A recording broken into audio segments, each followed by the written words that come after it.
Expérience scientifique numéro 1. Peut-on apprendre l'anglais à une vache espagnole? Répète après moi. Hello. Non, pas comme ça, non. Hello.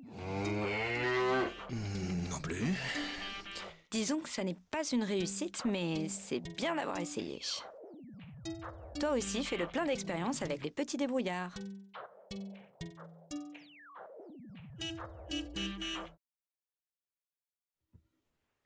Eh bien, bonjour tout le monde. Donc, bienvenue ce soir, enfin bonsoir plutôt, et bienvenue à toutes et à tous pour ce 15e, je crois, Café des sciences confiné, donc que nous organisons depuis le confinement de la France, je crois, le 17 mars.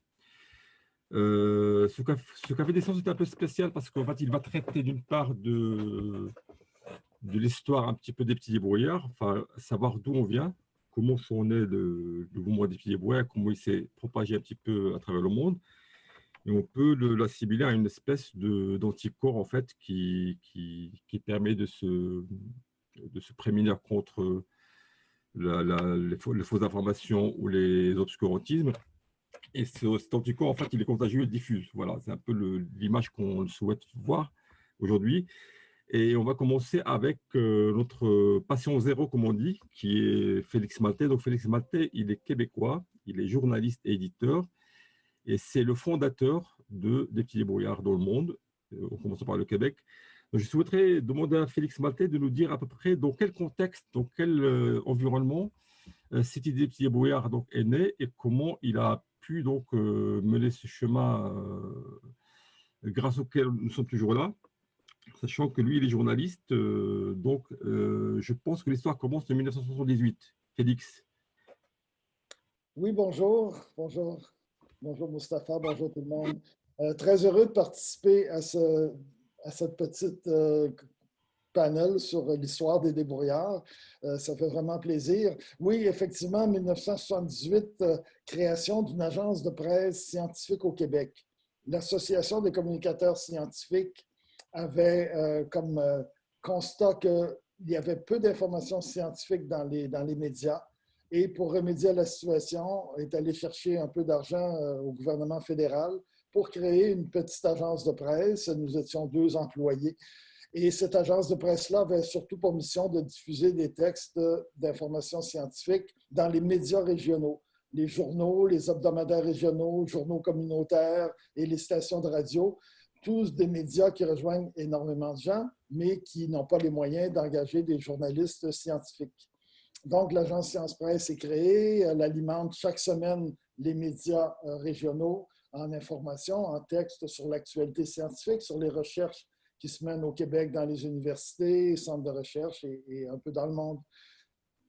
Lors de tournées de ces médias-là, pour connaître leurs réactions et leurs besoins, 2 médias me disent « On aimerait avoir des textes scientifiques pour les jeunes. » Dans notre journal, on a une page des jeunes, on ne sait jamais quoi mettre dedans. Et pour nous, jeunes et sciences, ça va bien ensemble. Alors, ce n'est pas tombé dans l'oreille d'un sourd et on a créé par la suite une chronique d'expérience donc, qui s'appelait Le Petit Débrouillard, chronique donc de manipulation. Découvrir la science en s'amusant, en la manipulant à la maison avec des ingrédients simples, avec un coup de main des parents des fois, mais par l'enfant lui-même.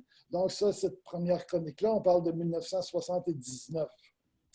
La chronique, elle a un succès fou dans les journaux auxquels on l'envoie. Alors, devant ce succès-là, je me suis dit, pourquoi pas, après 6 mois, 1 an, publier un recueil de ces chroniques-là, un recueil, publier un livre.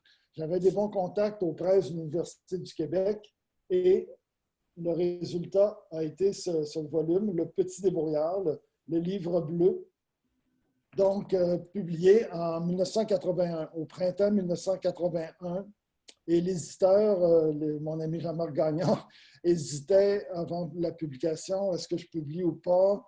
Et puis, j'en fais 1000 exemplaires, 3000. Finalement, il opte pour en faire 5000, un pari audacieux, mais un pari qui était très génial parce que le livre s'est vendu à 1000 copies par mois. C'était du jamais vu. Le Québec, je vous rappelle, un petit marché à l'époque de 6 millions de francophones et un marché où la science n'était pas tellement populaire ou valorisée. Hein. On se rapporte il y a 40 ans en arrière. Donc, le livre se vend super bien. Alors, c'est sûr que là, moi, je me dis, il faut continuer. Donc, on va faire d'autres livres. On va continuer, évidemment, nos chroniques à l'agence Science Presse. Et connaissant beaucoup le milieu du loisir scientifique, de l'animation scientifique auprès des jeunes, pour y avoir déjà œuvré quelques années auparavant, j'ai proposé à mes collègues du réseau Technosciences, qui s'appelait à ce moment-là le Conseil de développement du loisir scientifique. Donc, ce réseau-là qui était surtout concentré dans les écoles secondaires, donc pour les enfants de 13, 14 ans, 15 ans, et qui s'occupait surtout des expos sciences. Donc, je leur ai proposé le concept des petits débrouillards, donc des manipulations, mais pour les enfants du niveau primaire de 8, 10, 12, 10, 11 ans. Et eux ont trouvé l'idée excellente. Alors, c'est de cette union-là de l'agence Science Presse et du réseau Technosciences à l'automne 1981, donc 6 mois après l'apparition à peu près du livre d'expérience, le livre bleu. Donc, ce mouvement-là a été créé et la répartition des tâches était assez simple. L'agence Science Presse s'occuperait de faire un petit journal mensuel, le journal du Club des petits débrouillards, et développer d'autres médias d'information éventuellement. Et de leur côté, le réseau Technosciences et ses bureaux régionaux développeraient les concepts d'animation dans les écoles, dans les centres de loisirs et dans les familles même. Alors, donc, on a fixé au 1er janvier à l'apparition du premier magazine, la naissance officielle des débrouillards. Donc, ça, vous voyez, c'est le numéro 3. Donc, quand on parle de magazine, on parle vraiment d'un petit bulletin, quelques pages seulement, dactylographié. On est loin des magazines d'aujourd'hui. Mais donc, ça s'appelait Je me petit débrouille, le magazine. Et le premier, donc, était en janvier 1982. Alors, on a décidé donc que la fondation officielle du mouvement éducatif Les Débrouillards serait datée de janvier 1982.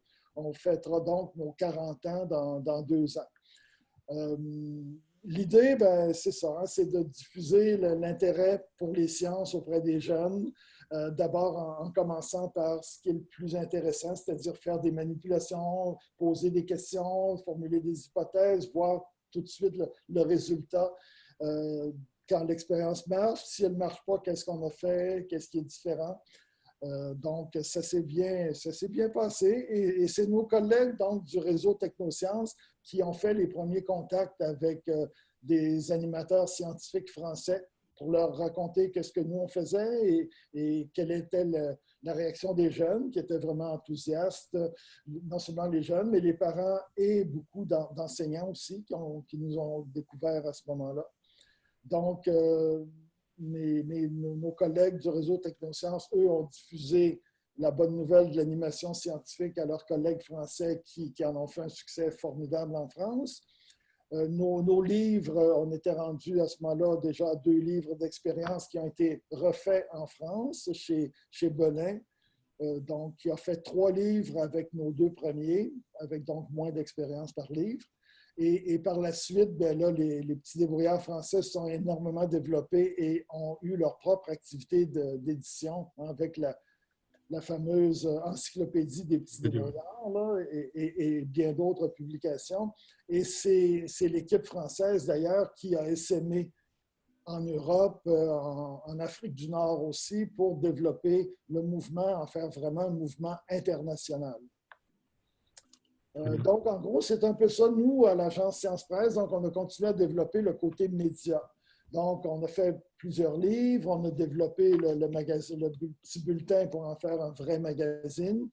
On a fait des contacts dès presque les tout débuts pour avoir une place à la télévision. Évidemment qu'au début, on a dû se contenter de la télé communautaire, mais après une dizaine d'années, Radio-Canada a accepté de faire une émission. Donc, et c'est quand Radio-Canada a fait son émission qu'on a changé le nom de notre magazine et de tout notre mouvement, puisqu'on s'appelait Les Petits Débrouillards, toujours, pendant ces 10 premières années-là. Mais en langage télévisuel, une émission qui s'appelle Les Petits Débrouillards. Ce sera une émission pour les 3 à 4 ans, 3 à 5 ans. Et comme l'émission, non, nous, notre mouvement visait plus les enfants de 8, 10, 12 ans. Donc, Radio-Canada dit l'émission va s'appeler Les Débrouillards. Et on n'aimait pas ça. Au début, on était un peu fâchés, mais on a compris et dès que l'émission a commencé, en 1991 à peu près, si je me souviens bien, on a changé le nom du mouvement et le nom du magazine qui est devenu Les Débrouillards et le club est devenu le Club des Débrouillards. Donc, c'est une des choses qui nous différencie maintenant du mouvement international, c'est qu'on a perdu le petit. Mais on l'a récupéré. Oui, c'est ça. Alors, écoutez, il me fera plaisir de répondre aux questions. Je ne voulais pas avoir une intervention trop longue au début.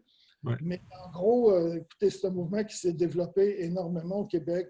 Juste côté publication, par exemple, on a maintenant 3 magazines principaux. Les Explorateurs pour les plus jeunes, 6 à 9 ans. Les Débrouillards pour les 9 à 13 ans.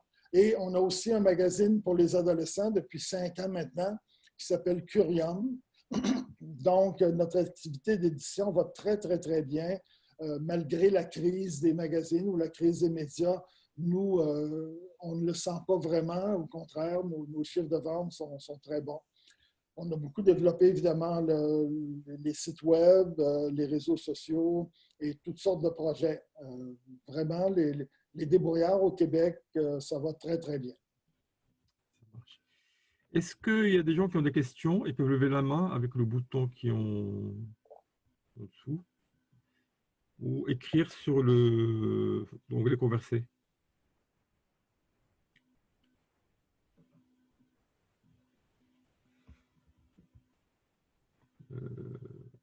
Pas de questions pour le moment, je pense que les gens s'installent. Moi, j'ai une question, en fait. Comment vous faisiez pour choisir les expériences ou les activités que vous proposiez? Est-ce que c'est au sein de l'agence France Presse ou est-ce que c'est les animateurs petits débrouillards de CDLS qui travaillent aussi sur la recherche et la mise au point des expériences et des thématiques? Oui, bien, habituellement, on avait toujours un responsable des expériences scientifiques, donc qui, lui, avait la mission de préparer des expériences. Mais souvent, ces gens-là venaient du terrain où ils en faisaient. Donc, dans toute l'histoire, dans les 40 ans, fait 40 ans qu'on fait des expériences, on a eu, je pense, 5 responsables. Donc, c'est des gens qui étaient des passionnés et qui ont travaillé assez longtemps. Celui qui est avec nous depuis, oh mon Dieu, Yannick, je pense que ça fait 20 ans qu'il est avec nous, Yannick Bergeron. Il a vraiment ses expériences sur la chaîne YouTube. Là, allez voir, il est spectaculaire, il est vraiment très bon, déchaîné, toujours intéressant. C'est un prof de sciences et un ancien responsable de l'animation scientifique des petits débrouillards pour la région de Montréal. Donc, le lien, les liens font toujours un aller-retour entre le terrain et la fabrication des expériences. On a compris qu'au Québec, les petits débrouillards, c'est un double mouvement. C'est l'édition et l'animation. C'est une espèce depuis l'origine, en fait. C'est un peu le... Oui. Et puis, l'avantage, c'est qu'en joignant les forces de 2 organismes, l'Agence Science Presse, qui avait une expertise média et beaucoup de relations de ce côté-là, et le réseau Technosciences avec les expos sciences, avec les clubs sciences au secondaire, donc avait beaucoup de liens dans les écoles, dans les centres de loisirs. Alors, eux, donc, ils connaissaient l'animation scientifique beaucoup mieux que nous au magazine. Donc, on avait les forces de 2 organismes, non seulement les forces, mais aussi les ressources financières, les ressources humaines, évidemment. Ressources financières, chacun pouvait aller chercher un peu d'argent pour les activités des débrouillards. Et la force de ce mouvement-là, c'est justement que chacun des volets renforçait les autres. Le parent qui achète un livre et qui voit dans le livre, ah bien, il y a un magazine, il y a des activités d'animation, etc. L'enfant qui voit une activité d'animation ramène un petit dépliant qui parle du magazine et des livres. Quand on a fait la série télé, ça l'a évidemment aidé beaucoup à développer. C'était une série télé on a été pendant 8 ans à Radio-Canada, 9 ans même. Donc, 2 séries, une de 5 ans, une Éclipse et une autre série de 4 ans. Donc, tout ce brassage-là des différents médias, les chroniques dans les journaux régionaux, les livres, les magazines, l'animation terrain et de toutes sortes de façons, l'animation terrain dans les camps d'été, les camps de jour, dans les écoles, évidemment, dans les centres de loisirs. Donc, tous les volets se renforcissaient mutuellement et c'est ainsi que chacun des volets a aidé les autres beaucoup. J'ai une question qui est arrivée dans le chat. Ameline qui demande s'il y a un mouvement de jeunesse autour des débrouillards au Québec comme chez nous. Et je pense qu'on pourrait même l'élargir un peu. Est-ce que c'est de la même façon? Ça s'est construit avec une organisation de jeunes et de moins jeunes tout autour ou est-ce que c'est resté un noyau de professionnels finalement de la médiation scientifique? Oui, c'est plus un noyau de professionnels. C'est que dans chaque région, il y a une équipe du réseau Technosciences qui s'occupe des différents programmes d'activité du réseau Technosciences, donc principalement les Expo-Sciences. Ils ont le défi génie inventif aussi, une activité qui lance chaque année, un petit défi. Donc, et ces gens-là ont aussi le volet animation débrouillard.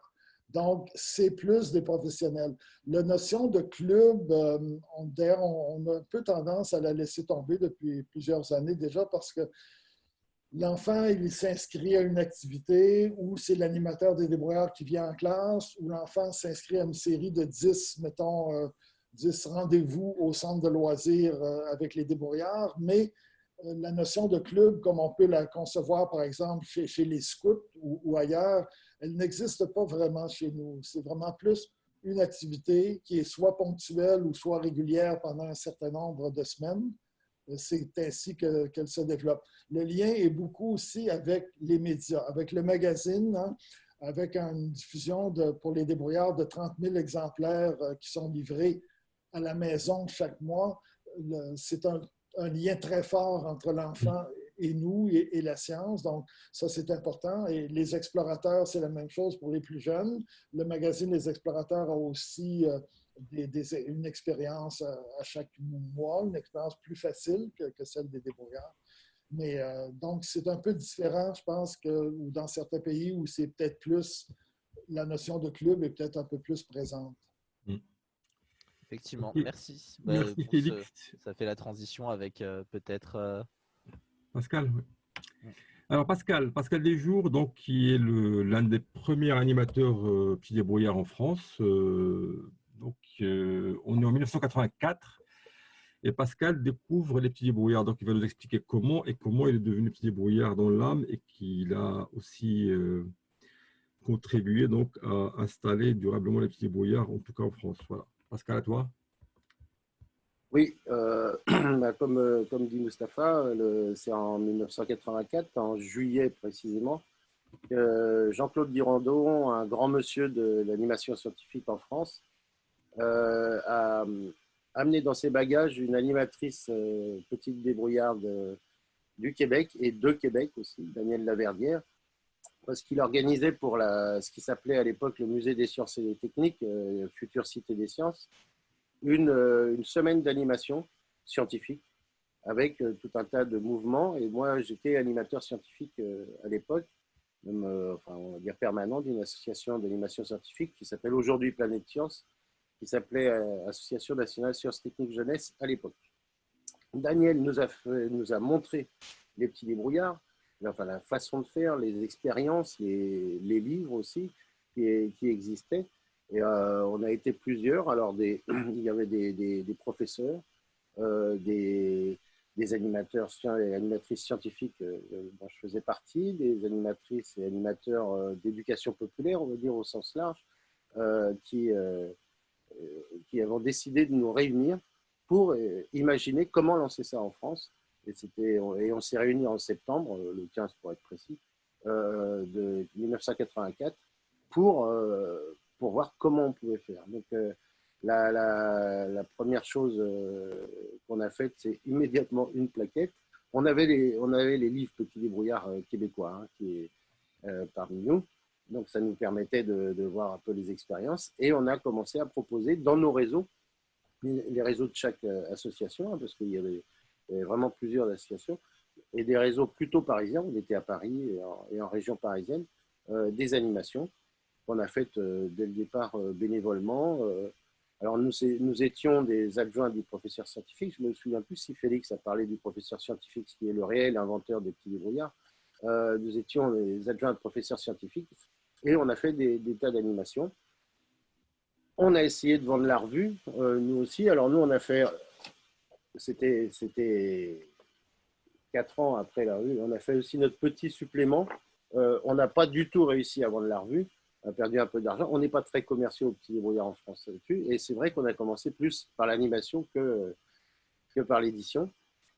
Et puis, on s'est dit que l'important, c'était les clubs. Donc, on a essayé de trouver une démarche pour les clubs. Quelque chose que je n'ai pas dit, que j'ai oublié, c'est le contexte. Ça, c'est important.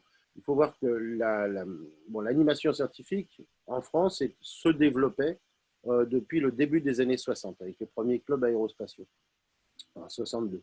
Et ça vivait, il y avait des clubs scientifiques, il y avait quelques centres de vacances et des classes, à l'époque qu'on appelait classes transplantées, classes de découverte, classes d'éveil, etc. Et il y avait essentiellement de l'animation scientifique pour les ados.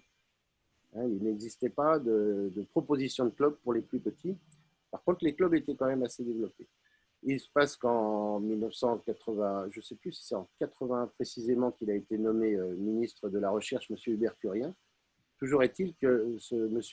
Hubert Curien, donc ministre de la Recherche, a vraiment donné un grand bol d'air à ce qu'il a appelé, il n'était pas tout seul à l'inventer, mais la culture scientifique et technique, avec des financements, mais aussi du soutien de tous ordres. Ce qui fait qu'une initiative comme la nôtre a pu être soutenue très rapidement dans le cadre de nos activités. Autre chose qui a été très importante, c'est Jean-Claude Guiraudon, dont je parlais tout à l'heure. Il a rencontré Daniel Laverdière, il a rencontré Félix, il a rencontré un tas de gens, mais aussi Daniel, dans le cadre d'une mission qu'il avait faite au Québec, dans l'objectif du premier rendez-vous mondial des sciences et de la jeunesse en 1985 à Toulouse, qui s'est organisé donc dans l'année mondiale de la jeunesse, durant l'année mondiale de la jeunesse. Donc, il y avait des moyens qui étaient donnés aussi. On a fait ce premier rendez-vous des sciences et de la jeunesse en septembre 1985. Immédiatement, il y a eu des expo-sciences. Alors, expo-sciences, certains ne connaissent pas forcément parce que ça ne dit plus beaucoup. C'est des présentations de projets scientifiques de jeunes, de tous âges.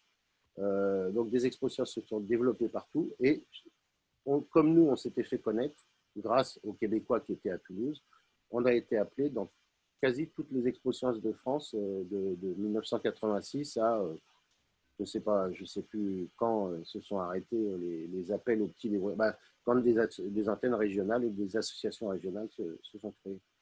Donc, je parlais des clubs, je reviens très vite. Et pour faire les clubs, on s'est dit il faut une démarche. Il faut qu'on acquiert une démarche et qu'on essaye de l'imaginer.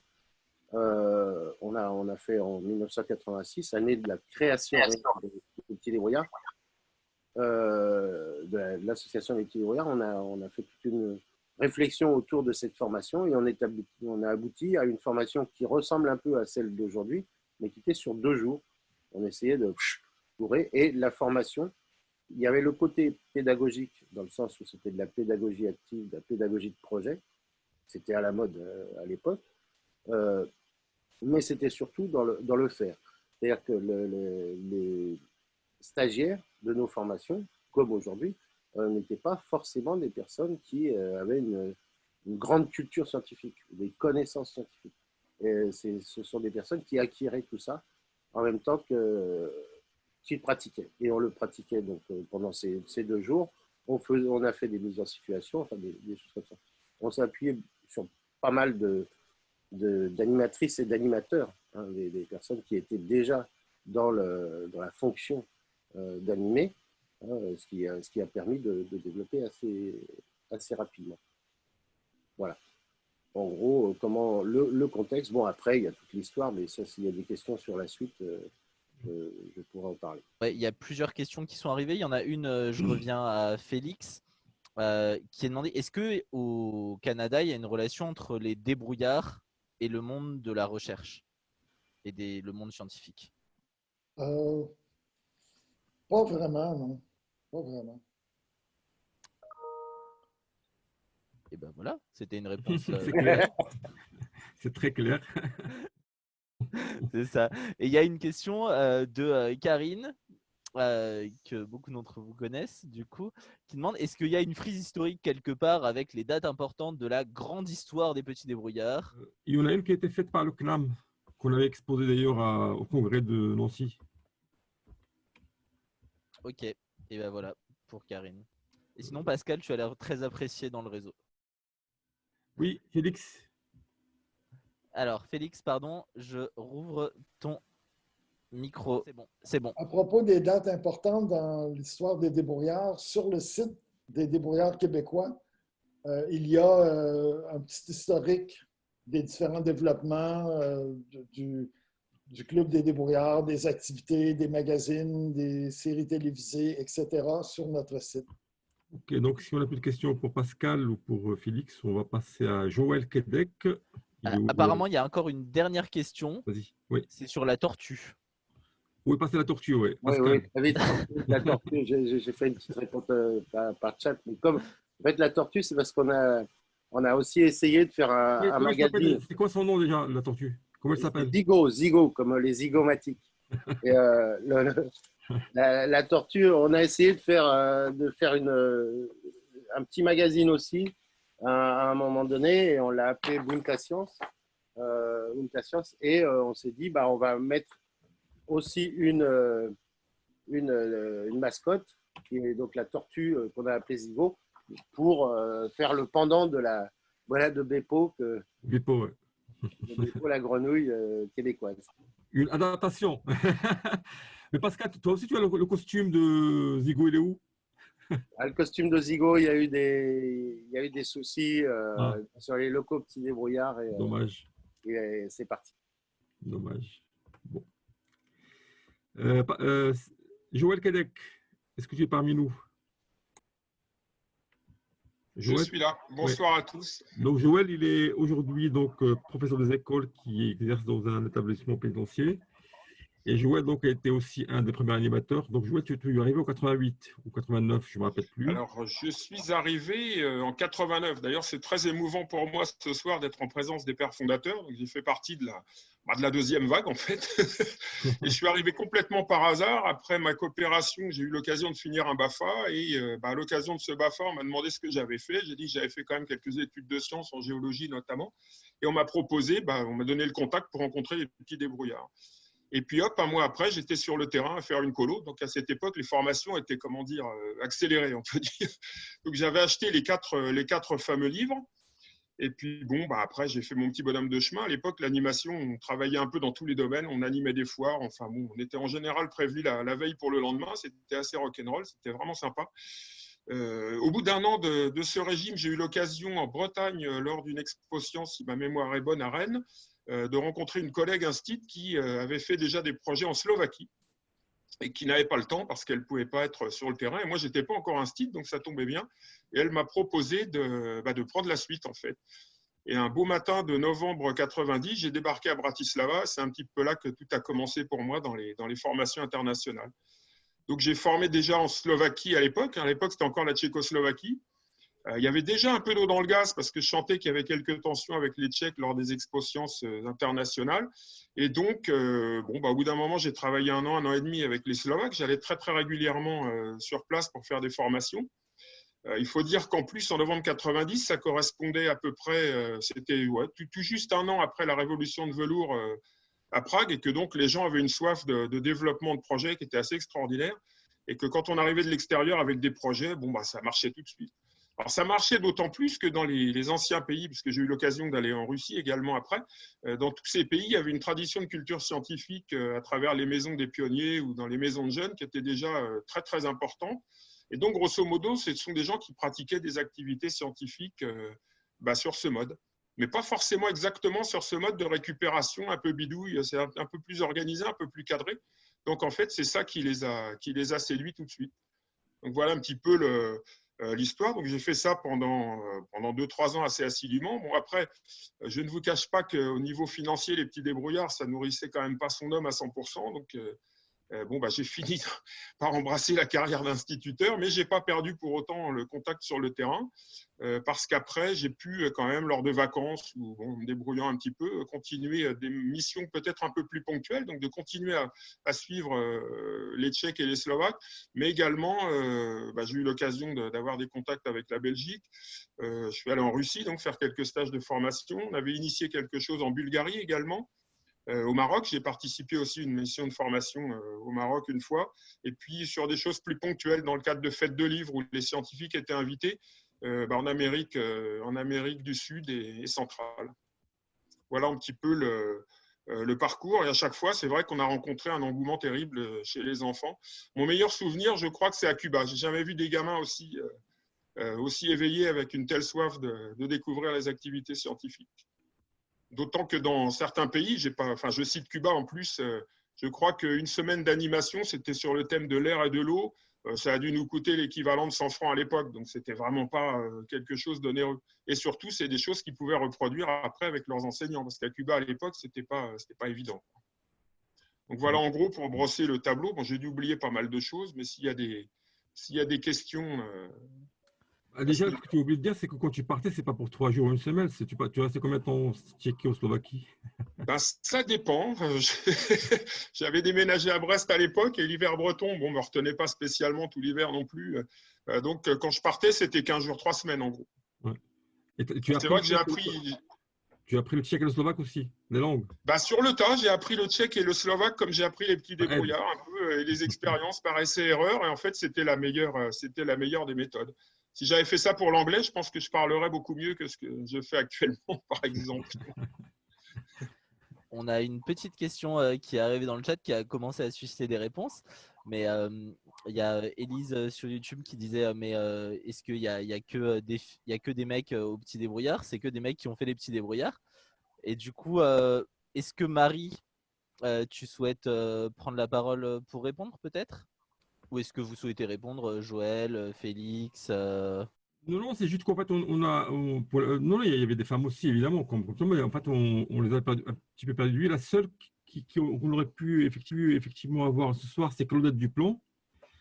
Parce que Claudette Duplan, comme Pascal le sait très bien, elle a monté son club Petit Débrouillard en 86, c'est ça, Pascal? 86, oui, c'est le premier vrai club Petit Débrouillard. Le premier club Petit Débrouillard en France a été monté par une femme qui s'appelle Claudette Duplan, qui est aujourd'hui administratrice Île-de-France. Ça. Marie, est-ce que tu veux j'ai vu que ton micro était ouvert. Qui veut la parole. Ah bah il y a Félix. Il n'y a que les mecs qui répondent sur les femmes. Ouais, c'est ça. On laissera la parole à Marie juste après. Félix? Je voulais juste dire qu'au magazine, en tout cas, sur les 15 membres des équipes, on est seulement 2 hommes. Et dans les activités d'animation aussi, c'est surtout des filles qui s'en occupent. Je pense que pourquoi on est seulement des garçons ce soir, je ne sais pas, il faudra demander à Joël. Mais dans le mouvement, en tout cas au Québec, il y a énormément de filles. Je pense que les activités éducatives attirent peut-être naturellement un peu plus les filles que les garçons. Puis, côté magazine, je pense que les filles, souvent, écrivent mieux que les gars. Fait que, comme l'éditeur était un mec, peut-être que l'éditeur avait tendance à choisir les filles aussi, peut-être. Marie, vas-y. Marie-Vonne Bellec, donc présidente fondatrice des Petits Débrouillards en région PACA. Et j'ai eu l'immense honneur de présider l'Association française des Petits Débrouillards, comme Pascal le rappelait. Précédemment, c'était l'Association nationale des Petits Débrouillards qui est devenue très rapidement, c'est à ce moment-là que j'ai été élue présidente, l'Association française des Petits Débrouillards. Donc, les femmes ont toujours été présentes dans les activités d'animation scientifique, mais par contre était moins visible sur les responsabilités au niveau de la structure associative et des prises de responsabilité dans les bureaux des associations. Alors il y a des copines qui ont été aussi très rapidement, quand on a créé les différentes associations régionales, qui ont été présidentes de région. Sur l'association nationale, nous avons été que 2 femmes, donc j'en ai été la première et il y a eu aussi Guylaine Herzog. Donc c'est vrai que ça fait peu de femmes en termes sur des postes de présidence au niveau du réseau national. L'activité Petit Débrouillard a été en France, s'est diversifiée sur le territoire de manière exponentielle dans les années, grâce à la politique de la ville notamment. On a eu toute une période dans les années, on va dire, 96 à 2006, où le territoire français et outre-mer, y compris la Corse, on avait des associations régionales sur l'ensemble du territoire et de plus en plus, nos activités se sont développées avec les contrats de politique de la ville, mais aussi le dispositif d'emploi jeune. Et nous avons été j'allais dire la seule structure en France à savoir pérenniser ces emplois jeunes. C'est-à-dire qu'on a investi dans beaucoup d'emplois et ces emplois-là, on a su les maintenir. Bon, après, un peu plus tard, il y a eu un peu des changements et les associations régionales ont été dissoutes pour différentes raisons, mais je ne reviendrai pas sur cet aspect-là. Mais le rôle des femmes et des animatrices dans l'animation scientifique et technique en France a été quand même incontournable. Et on a retrouvé, je pense être une des plus anciennes, puisque moi j'ai démarré l'animation scientifique dans les années 80. Ok. Merci Marie. Alors, juste pour dire, on a aussi Nicole Malangro, donc la présidente du Petit Débrouillard belge. Si elle veut prendre la parole quelques minutes avant de passer la parole à Badr. Non, c'est en fait au moment où les Nicole, tu te présentes. Ah oui. Tu dis bonjour, je suis Nicole. Bonjour, je suis la fondatrice des Petits Débrouillards Belgique. Enfin non, pas Belgique, Bruxelles, de la région bruxelloise. Mais en fait, j'étais professeur de chimie et j'ai été détachée aux jeunesses scientifiques dans les années 80 et c'est lors de la première exposition internationale. Donc, comme j'avais des enfants de 6 et 8 ans à ce moment-là, j'avais créé des ateliers scientifiques pour enfants. Et je suis allée, donc les petits débrouillards, donc les jeunesses scientifiques ont été à la première exposition internationale qui avait lieu au Québec, je crois.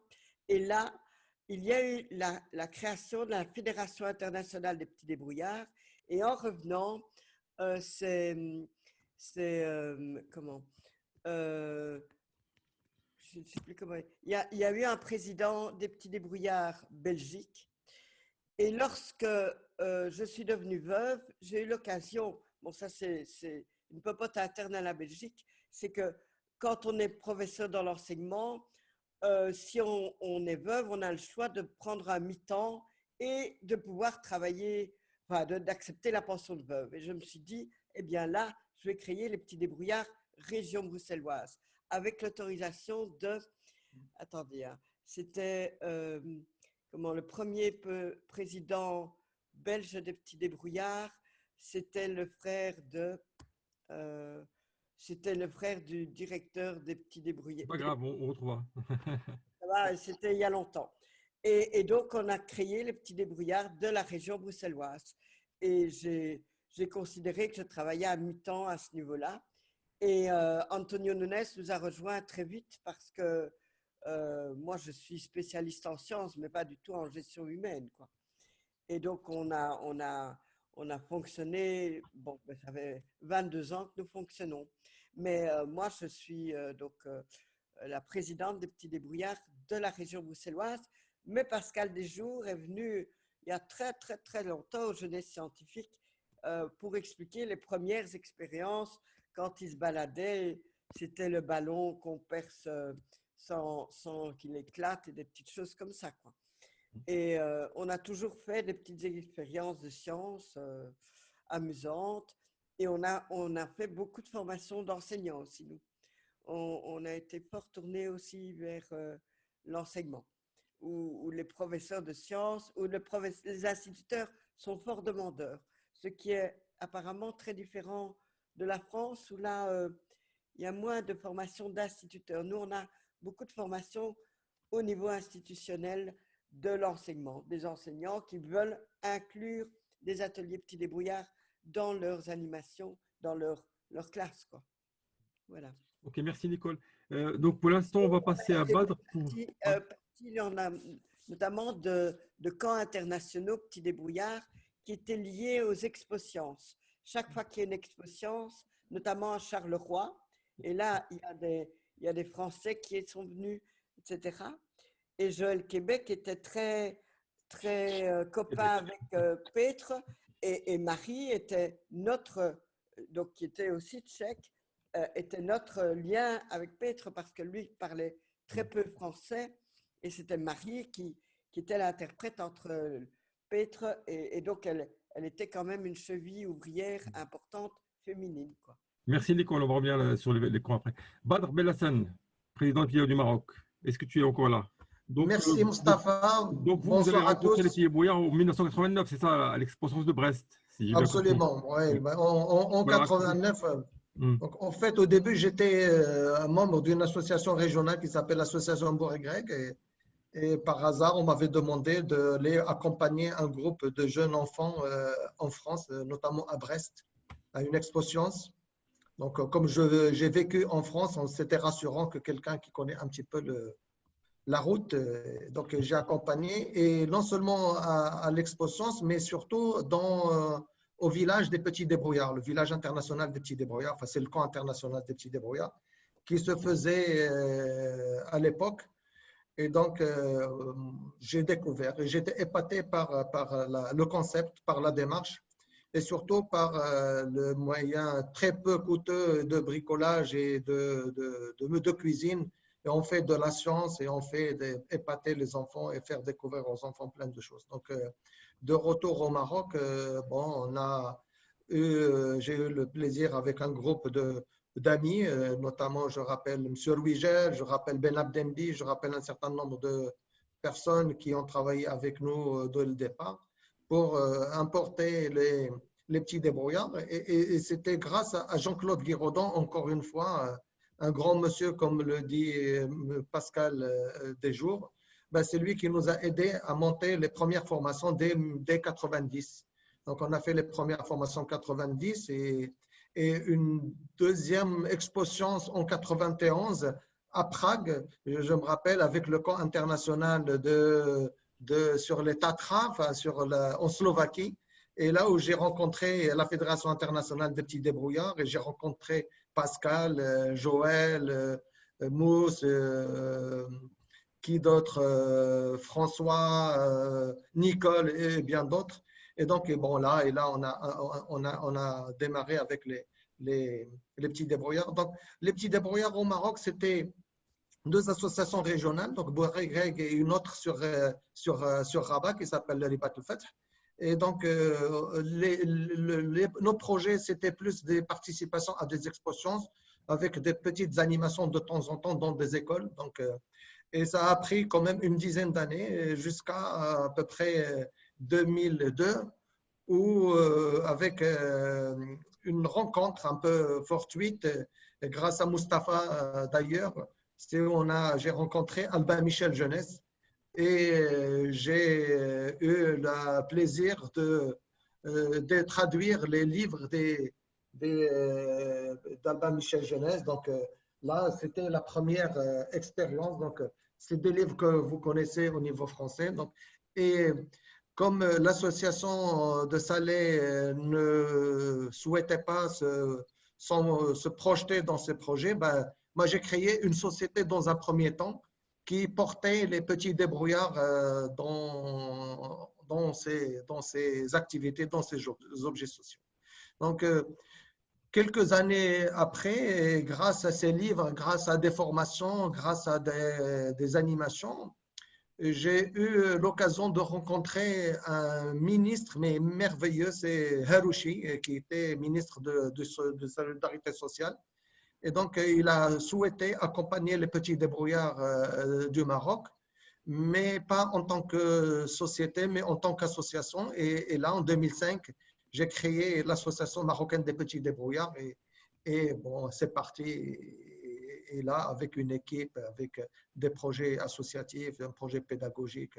Donc là, ce que j'aimerais aussi dire à cette occasion, c'est que à la fois la rencontre de ce monsieur, de ce ministre, mais surtout la rencontre de la Fédération internationale des petits débrouillards, la rencontre d'un certain nombre d'amis, que ce soit Peter Zapletal de Tchéquie, Isabelle Jutras, Félix Maltais et d'autres du Québec, Joël, bien sûr, François François Adriss Louradi aussi, qu'il faudrait saluer parce que grâce à lui, les petits débrouillards et bien sûr Mustapha qui étaient les vrais militants. Bon, c'est nos formateurs attitrés, nos experts attitrés. Donc, on copiait beaucoup sur l'expérience française, on peut l'avouer, mais on continue toujours un petit peu à coller à leur basket, si je peux me dire ainsi. Donc, c'est un peu nos tuteurs, nos menteurs. Donc, voilà, bien sûr, Nicole et bien d'autres personnes qui nous ont aidés à monter les petits débrouillards du Maroc. Merci, Badr. Est-ce qu'il y a des questions pour Badr ou pour… Non, on n'a pas de questions pour le moment. Par contre, il y a plein de petits débrouillards du Maroc qui sur YouTube nous saluent. Très bien. Et après, on a peut-être, mais je ne sais pas si on l'aborde maintenant, mais il y a une question, qu'est-ce que la Bretagne apparemment joue un grand rôle dans la diffusion des petits débrouillards? Non, attention, c'est pas la Bretagne, c'est en fait c'est les expansions. Les expansions peuvent être n'importe où, c'est pas forcément la Bretagne. Et ben, c'est une réponse. Donc pas. Alors, pensez-vous qu'il y a une relève, nous demande Guylaine. Une troisième vague, une quatrième vague, je ne sais même plus à la combien de on est. Justement. Un nouveau lot de contaminés. J'espère qu'il y en aura de plus en plus. Donc, peut-être, est-ce que sur cette question-là, les intervenants qui sont passés, qui ont vu cette histoire-là, est-ce qu'il y en a qui tu veux les faire réagir, Mousse, ou est-ce qu'on attend On fait François après, parce qu'effectivement, si je prends le Maroc par exemple, il y a vas-y, tu peux me parler de la Côte d'Ivoire, tout ça.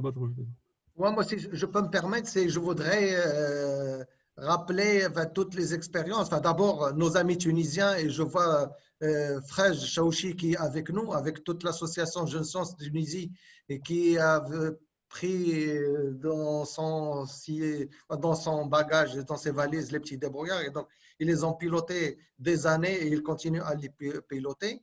Donc, il y a aussi les Algériens, et je rappelle deux grands monsieur, Samir Bariri et Hakim Shelfi, sans oublier nos amis petits débrouillards de Tizi Ouzou et d'autres régions.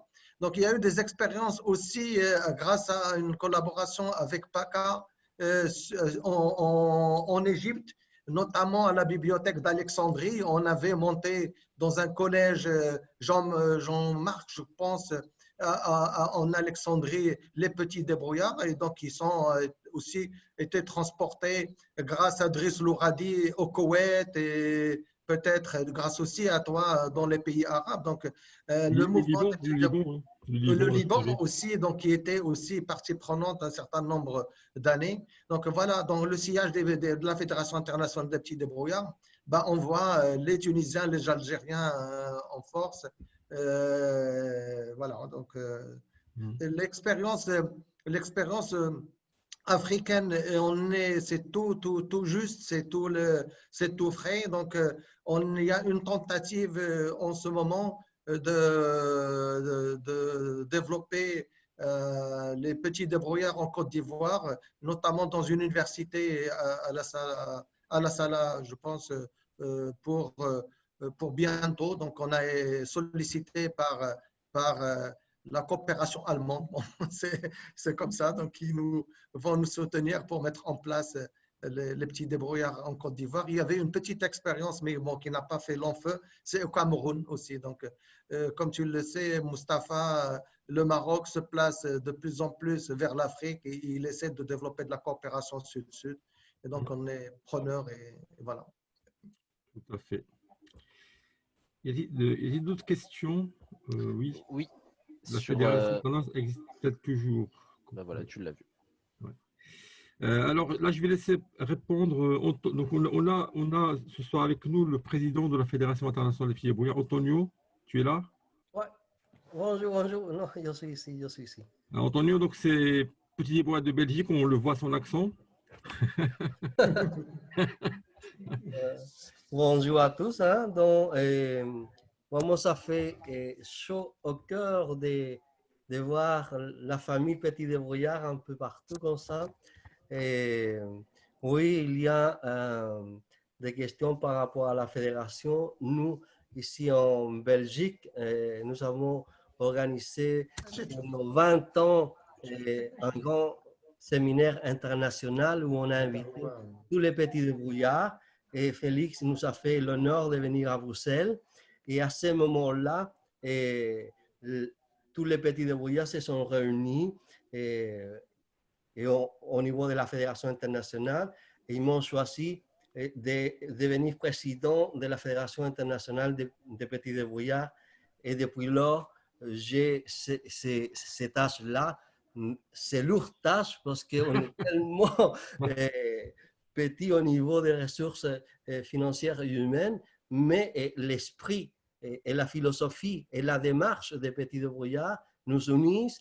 Et à chaque fois que l'occasion se présente, on essaye de faire des projets ensemble, de partager, de faire des réunions, d'entrer en collaboration avec les petits débrouillards québécois, avec nos amis français, et marocains, tunisiens, algériens. Donc, et on avance petit à petit. La Fédération internationale, oui, elle existe, mais on espère que la nouvelle génération va impulser davantage ces mouvements pour donner l'accès à la culture scientifique et technologique au plus grand nombre, tant au niveau local qu'international. Donc, nous essayons petit à petit et maintenant, avec le confinement, on a fait des réunions Zoom, comme on dit, avec tous les pays où les petits débrouillards sont présents, pour essayer de développer davantage nos expériences pédagogiques. Voilà, donc, oui, elle existe bien et on cherche des gens pour venir à la fédération et on cherche des présidents, des secrétaires généraux et tout. Quoi. Voilà, Mustapha. Merci, Antonio. Merci, merci. On va prendre le dernier. Enfin, François, tu es là, François Dereau? Il est là, je l'ai vu. Ouais. Il est caché, mais il est là. Est-ce qu'il est là? Oui, je suis là. Monsieur Dereau. Donc, est-ce que tu pourrais juste nous dire un peu, parce qu'au Québec, en fait, ils ont commencé par la presse, l'édition, et après, ils sont arrivés à l'animation. Et nous, il me semble qu'on a fait le chemin inverse. On a commencé d'abord en s'inspirant des Québécois avec leurs livres et leurs outils pédagogiques. On a fait de l'animation et à un moment donné, on a cherché aussi à raccorder l'édition à travers la Boom Science ou les encyclopédies. Donc, est-ce que tu pourrais nous dire un petit peu de l'historique de ce passage-là, en fait, comment il s'est fait, qu'est-ce que ça a apporté au réseau en termes de bienfaits et de surface de visibilité? Oui, bonsoir à tout le monde. Alors, je ne voudrais pas des dates exactes parce que ma mémoire va faire défaut, mais… oui, je vais t'aider, le concours kangourou. Oui, non, mais effectivement, on est parti, nous, à partir des livres dont parlait Félix, qui ont été quand même les livres qui nous ont permis, on va dire, de rentrer en matière, si j'ose dire. On a, à partir de ces livres, on a développé les activités d'abord et la formation ensuite. Et puis, on a tout de suite eu quand même des revues très associatives. Hein. Pascal en montrait quelques-unes, mais on a écrit des choses dès le début quand même. On a toujours été assez prolixe, on va dire, en termes d'écriture, de recueil d'expériences ou de recueil de comment on partage l'expérience en tant que pédagogue, donc comment on peut la présenter. Donc, je vous passerai tous les titres et j'ai tout un tas de photos, mais je ne vous les montrerai pas, sur cette époque où on a été assez, quand même, toujours très intéressé par le côté de l'écrit. L'oral, c'est l'animation, c'est l'interface, c'est la relation avec l'enfant en direct. Mais une fois qu'on a terminé ce travail, en fait, on est assis, on réfléchit, ou quand on prépare la prochaine animation, on écrit, on dessine. Et donc, Pascal, d'ailleurs, a oublié de dire qu'il avait créé d'autres types de personnages. Mais on a tout de suite beaucoup écrit à l'époque, et on est arrivé très vite à l'idée aussi de dire, bon, on va faire comme nos cousins du Québec, hein, de la belle province. Nous aussi, on va essayer d'éditer une revue. Nous aussi, on a envie d'écrire et de produire et de proposer des activités, des animations, des expériences de sciences pour les enfants et les jeunes. Et on a fait ça, je me rappelle plus très bien, mais je pense que c'était plus par thématique, par agrégation aussi de gens qui arrivaient, de leur faire confiance. Et puis, on a quand même eu pas mal de créativité, de création. Et on a à un moment eu tellement de choses en magasin, si j'ose dire, qu'on s'est dit qu'il faudrait quand même qu'on arrive à le valoriser. Donc, on a contacté des éditeurs, plusieurs. Donc, à l'époque, je crois Belin, je ne me souviens plus de tout. Pascal, peut-être tu compléteras, mais qui ont décliné. Et puis, on est tombé sur un éditeur qui était assez fou pour dire Banco, les gars, ça m'intéresse finalement de porter un projet éditorial pour la jeunesse et l'enfance qui va parler de sciences. Parce que la ménagère de 50 ans, paraît-il, n'aime pas les sciences pour les enfants. Donc, cet éditeur s'appelle Albert Michel pour la partie française. Donc, et on a effectivement pu, à ce moment-là, et on va dire tout ce qu'on a pu créer et tester dans le réseau à l'époque, on a pu le coucher sur le papier. Puis on a inventé de nouvelles. Hein. Je pense que Pascal a été le grand artisan de cette phase de l'encyclopédie, nous a permis effectivement d'écrire beaucoup de bouquins. Assez bizarrement d'ailleurs, parce qu'on est très mauvais en communication, contrairement à beaucoup d'autres, mais on a quand même édité je crois, pratiquement une centaine d'ouvrages différents. Alors, tous ne sont pas avec des nouveautés. Hein. Il y a eu des recyclages, entre guillemets, des rééditions, comme on dit, mais quand même une centaine d'ouvrages, et on est pratiquement à 1 million de numéros vendus en France, ce qui n'est pas complètement négligeable, je trouve, et qui était une vraie gageure et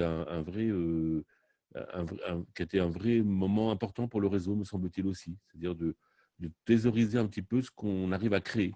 Il y a des moments où il faut créer, il faut foncer. Il y a des moments où il faut écrire et puis passer le relais. Il faut aussi rappeler que tous les tomes de l'encyclopédie des petits débrouillards ont été relus et validés par l'Académie des sciences. Donc, on avait le tempo de l'Académie des sciences quand même sur les éditions. D'accord ? Tout à fait. Ouais. C'était quand même une très bonne interface et qui nous a permis quand même d'avoir une crédibilité qui… Ça a permis. Bon, oui. François, juste avant de te redonner la parole, est-ce que il y avait aussi l'expérience des cercles des débrouillards? Donc là, on parle plutôt de la manière dont on essaie de fédérer les pédagogies et les animateurs pour protéger un peu le côté contenu et questionnement sur ce qu'on fait. Et donc, avec François, on avait créé ce qu'on appelle les cercles des débrouillards, où on regroupait les gens du réseau pour réfléchir sur un thème, sur une technique, sur de la formation. Et le premier cercle a eu lieu à Carcassonne. Est-ce que tu pourrais dire 2 mots sur l'esprit des cercles, François, parce que c'est toi qui étais à l'œuvre à l'époque? Oui, alors les cercles, dans notre esprit à l'époque, quand j'étais pas, on était plein, hein, il y a toujours plein de monde en fait. On fait parler une personne, mais c'est toujours plein de gens. Et heureusement, c'était l'idée que finalement cet amour qu'on avait, ou cette passion qu'on avait, qui mélangeait d'un côté les enfants, les jeunes, et de l'autre côté les savoirs, la connaissance, et d'essayer de trouver des façons, des manières de passer de l'un à l'autre. On s'est dit que ça nécessitait effectivement de créer des moments de rencontre, de discussion, âpres, sur les thématiques, sur comment on fait, suivant les âges. Donc, en vrai, toutes les questions pédagogiques, toutes les questions qui sont derrière, en fait, de cette histoire de transmettre.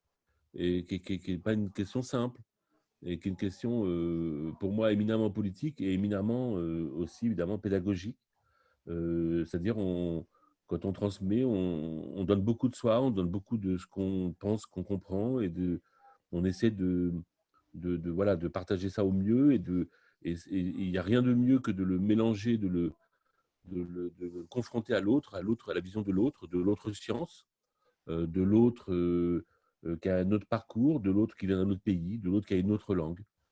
Toute cette richesse, en fait, de l'interprétation et de cette joie que nous avons à essayer de trouver des manières de transmettre aux jeunes et aux enfants une façon de raconter ce monde me paraît fondamentale. Ouais. Ok, merci. Des questions ou des interventions? Il y a une intervention sur les briques de lait Candia. On retient. Ouais. Oui, moi, j'ai connu les petits débrouillards avec des expériences sur les briques de lait Candia. Bravo. Mais peut-être, je reviens hein. sur une question qui était là avant. C'est Claudia qui posait la question. C'est comment est-ce que ça a changé les expériences sur la coopération internationale, et c'est quoi sur l'international et les coopérations, les défis à relever maintenant? Comment est-ce que la fédération et les uns et les autres se projettent dans le futur? Est-ce que je peux intervenir? Oui, vas-y. Oui. Donc, moi, j'aimerais juste rappeler deux ou trois choses importantes qui ont un petit peu fait l'essor des petits débrouillards, aussi bien au Maroc qu'un certain nombre de pays que j'ai fréquentés. C'est d'abord l'édition, donc les livres. Donc, d'abord les livres québécois et surtout les encyclopédies. Donc là, ça a été les deux éditions qui ont permis, sur lesquelles nous nous sommes appuyés, nous tous, pour développer les petits débrouillards. Deuxième chose qui a été importante dans le développement, c'est les rencontres et les échanges internationaux. Donc, certes, il y avait la Fédération internationale des petits débrouillards, mais c'est surtout les expositions au début qui ont permis un peu tous ces rencontres, ces échanges. Et en marge des expositions, je rappelle les villages des petits débrouillards ou le camp international des petits débrouillards qui se faisait jusqu'à il y a une dizaine d'années. Donc, et on avait en Tunisie, on avait à Grenoble, l'exposition de Grenoble, et on avait à Charles-le-Roi, et on avait à Rabat lors des expositions méditerranéennes aussi. Donc, les expositions étaient aussi des éléments moteurs dans le développement des petits débrouillards à l'échelle internationale. Et il y a également, enfin, ça dans les échanges, et je pense que c'est la dernière question sur la coopération. Donc, il y a eu énormément d'échanges de coopération bilatérale. Donc, au-delà de l'international, le bilatéral a très, très bien fonctionné. Le trilatéral aussi. Donc, de notre expérience, donc, une collaboration avec les petits débrouillards France, avec les Allemands aussi, avec Russell Band ou avec TJBG qui a très bien fonctionné, mais aussi avec nos amis tunisiens qui organisaient leur colonie internationale, sans oublier tout le poids, l'intérêt des dispositifs qui existent depuis un certain nombre d'années, tout ce qui est Erasmus Jeunesse ou les services civiques français ou les services volontaires européens, qui ont un petit peu nous aider un petit peu dans ce partage de connaissances, les partages et les rencontres et le dialogue. Oui, il est clair que les expositions ont joué un rôle très important pour la diffusion des petits débrouillards, aussi bien en France qu'à l'international, parce qu'il y avait Marie Yvonne qui nous rappelait le rôle des expositions de Bourges, de Montgilou, à l'époque, dans la création des régions. Et évidemment, c'est une dynamique, effectivement, qu'il faut essayer de voir comment on peut la retrouver pour remonter un peu dans les… Voilà. Est-ce qu'il y a d'autres questions Jérôme? Ouais, il y a une question qui vient aussi sur le lien avec les forums sociaux mondiaux et comment ça arrive. Et je relance la question sur le futur. C'est quoi le futur qui est imaginé pour la coopération internationale entre les petits débrouillards? Qu'est-ce qui se projette aujourd'hui? Donc, forums sociaux mondiaux et le futur des petits débrouillards partout dans le monde? Je dirais que le futur, il faut qu'on le construise ensemble. Pour l'instant, comme disait Badr tout à l'heure, la Fédération internationale des petits débrouillards, ce qu'elle fait surtout, c'est plutôt des projets bilatéraux, etc., parce qu'on n'a pas encore des moyens ou des sources suffisamment importantes pour développer des grands projets internationaux. On a essayé, mais c'est très difficile. Donc, effectivement, on va relancer la réflexion et les énergies donc pour essayer de faire au mieux. On essaye, mais franchement, c'est pas facile du tout. Donc, mais voilà, donc on a relancé la réflexion là-dessus depuis maintenant 2 semaines. On a fait 2 réunions, on travaille là-dessus. Donc, si vous avez des suggestions ou des envies ou des propositions, n'hésitez pas à nous faire parvenir pour qu'on travaille là-dessus.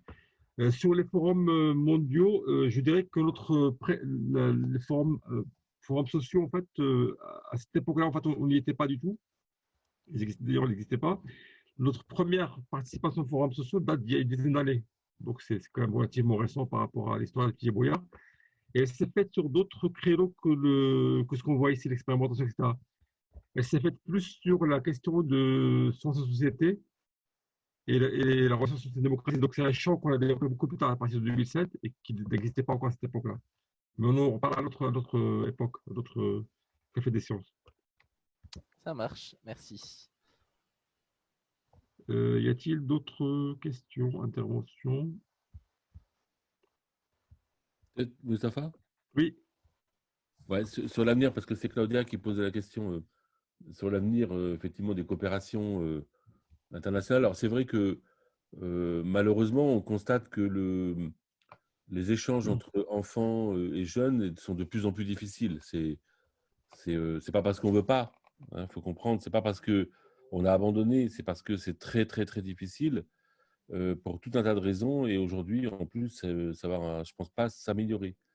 Et que ça pose la question, effectivement, de quel type de coopération on peut développer ou penser pour l'avenir. Et ça, je pense que, comme tu l'as dit, il faut que tout le monde s'en empare. Ce n'est pas quelque chose qu'on va… c'est pas parce qu'on est des anciens qu'on a fait ça à notre temps que c'était… voilà, on a fait ce qu'on avait à faire et maintenant, il faut faire des choses nouvelles. Et que là, il y a des trucs à inventer, des nouvelles formes de coopération à inventer. Badr le propose, d'autres, il faut y aller, quoi. Il ne faut pas avoir peur et proposer effectivement ces nouvelles types de coopération qui sont fondamentales pour moi dans le mouvement des petits débrouillards. Parce que juste pour rappel, effectivement, avant, on participait à toutes les expositions internationales qui avaient tous les 2 ans. Et à chaque exposition, il y avait un camp international de petits débrouillards dans lequel on réunissait les enfants de tous les pays. D'accord, ça c'était jusqu'en 2000, enfin même pas, le dernier c'était Grenoble, je crois. Non, Tunis, pardon, en 2009. Mais à chaque fois, c'était d'une difficulté. Charleroi, il y a eu aussi. Hein? Il y a eu Charleroi aussi. Non, je parle l'année que je connais à ma classe, 2009, c'était en Tunisie. Voilà. Ça veut dire aussi à Tunis, donc il faut donc si on souhaite relancer en tout cas cette coopération autour des échanges de jeunes, je parle des enfants, sachez quand même qu'il faut qu'on s'y mette, c'est pas facile. Par contre, les coopérations des jeunes, à savoir les majeurs 18 ans, il y a quand même des programmes européens où on fait des choses intéressantes. Et puis il y a la coopération internationale où on peut, donc tout ce qui est animateur, etc., c'est jouable. Par contre, dès qu'on travaille sur les jeunes et les ados, notamment les petits, entre les normes de sécurité, les autorisations, les moyens, ça devient vraiment une usine à gaz. Donc, mais il faut qu'on réfléchisse, oui, c'est comme génial. C'est sûr. Donc, on va y réfléchir, on va le poser comme option, comme question pour le projet futur. Et je répète, n'hésitez pas à nous alimenter parce que c'est intéressant de savoir qui est intéressé pour mettre l'énergie nécessaire là-dessus.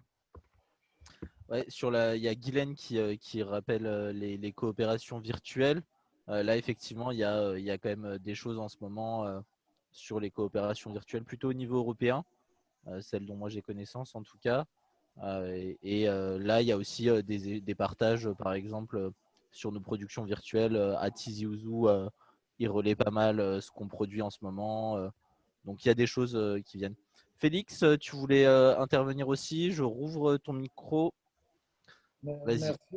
Oui, je voulais dire qu'il y a peut-être déjà eu plus de liens physiques entre les animateurs dans le passé lors des expositions internationales, mais il y a quand même 2 projets actuels là, qui sont très prometteur pour relancer les échanges au sein des petits débrouillards. Le projet du groupe de François sur la maison virtuelle des débrouillards ou l'appartement virtuel des débrouillards. Je pense que j'aimerais ça que tu peut-être en dises 2 mots. Et nous, du côté des magazines, bien, on a lancé une édition numérique des débrouillards en Europe avec une possibilité de contenu original venant des associations françaises ou belges. Alors, la coopération a commencé avec Nunez. Ça se passe, je pense, déjà assez bien. En tout cas, c'est 2 voies intéressantes.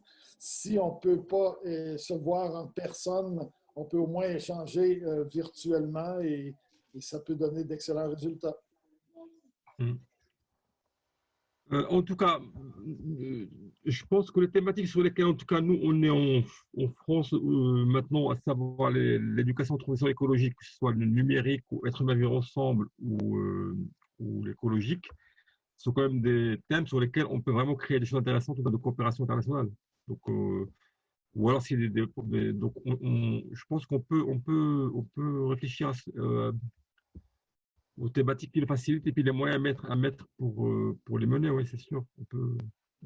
Alors, on a avec nous Laura qui est de Colombie. J'aimerais bien qu'elle nous dise 2 mots parce que Laura de Colombie. Bonjour Laura. Je viens d'ouvrir ton micro, Laura. Vas-y. Bonjour. Oui. Bon. 2 mots. Ben, bonjour à tous. Ça fait, comme je disais, très plaisir de vous entendre et de vous voir ici depuis Bogota.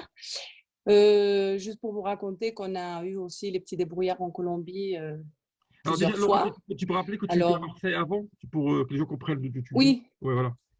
Alors, j'étais à Marseille, dans la région PACA, une expérience de 5-6 ans à peu près. Et après, on est venu s'installer en Colombie. Et aujourd'hui, je suis institutrice au lycée français de Bogota et nous avons déjà fait un partenariat avec les petits débrouillards l'année dernière de PACA. Voilà. Super. Je sais pas. Et donc, oui, dis-moi. Oui, vas-y. Non, mais j'espère que quand les choses, on sera un peu mieux, ben, on pourra continuer à faire des échanges et voilà, savoir que je suis ici et que je suis toujours très, très intéressée par tout ce que font les petits débrouillards. Donc, un contact pour les gens qui souhaitent avoir des coopérations avec Bogota, n'est-ce pas, Laura? Voilà. Je vous embrasse tous, je dois vous quitter et merci encore. Merci de ta présence, merci beaucoup. Ça fait chaud au cœur. Ciao. Oui, Badr, tu voulais prendre la parole? Oui, on a un petit peu oublié quelque chose aussi qui est très intéressant, qui est très prometteur. Je pense que c'est le Wiki débrouillard, donc la plateforme collaborative des petits débrouillards français. Je pense que beaucoup de nos animateurs s'en servent et l'utilisent à travers le monde. Donc ça, je pense qu'il faudrait capitaliser sur ça. Et ce que rappelle Félix Maltais, c'est le grand projet de la maison des petits débrouillards ou l'appartement des petits débrouillards aussi. C'est un projet qui va nous permettre de fédérer. Je dirais bizarrement, le confinement nous a permis de plus de rencontrer et plus d'échanger depuis les 2-3 dernières semaines. Et donc, il y a beaucoup d'idées qui commencent à remonter dans le cadre du réseau international. Donc, voilà, il y a l'appartement. Il y a aussi le Wiki débrouillard en version multilingue. Donc, il y a des projets qui peuvent être développés dans d'autres langues. Moi, je pense à l'arabe. Et peut-être aussi, il faudrait pour l'avenir, et c'est la question qui a été posée, plus utiliser le virtuel, le numérique. Je sais qu'il n'y a pas mieux que le contact physique, mais les difficultés de déplacement qui vont arriver par la suite, les difficultés des visas que nous connaissons, nous, de notre côté, on fait en sorte que ça va être un petit peu limitant dans l'avenir. Moi, je pense à des MOOC, je pense à des plateformes numériques, je pense à des rencontres virtuelles, développer davantage des webinaires. Ça va être peut-être dans un premier temps, avant le vaccin, nos méthodes de travail. Si, Dernièrement, excuse-moi, Mustapha, j'ai vu filer une question par rapport aux pays du Golfe. Effectivement, les pays du Golfe, ils ont développé les petits débrouillards, mais c'est sous l'appellation des petits scientifiques. Non, la question c'était est-ce qu'il y a des petits débrouillards en Asie? Donc on a rappelé que le Golfe c'était aussi l'Asie. C'est pour. D'accord.